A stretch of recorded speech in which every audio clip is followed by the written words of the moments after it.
वसल्लम ने हज़रत हुसैन के गिर जाने के ख़्याल से सजदा लंबा कर दिया।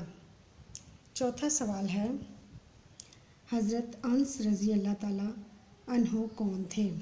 इसका जवाब है हज़रत अनस बिन मालिक रज़ी अल्लाह ताला अन्हो आप सल्लल्लाहु अलैहि वसल्लम के ख़ास खादिम थे।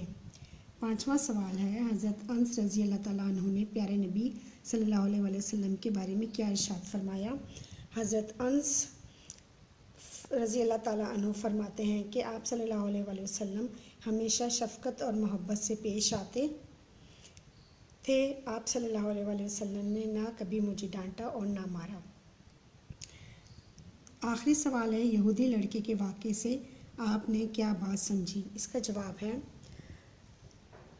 यहूदी लड़के के वाक़े से हमने ये बात समझी कि कोई गैर मुस्लिम जब किसी मुश्किल में हो तो हमें उसकी भी मदद करनी चाहिए और हजूर सल्लल्लाहु अलैहि वसल्लम की सुन्नत पर अमल करना चाहिए।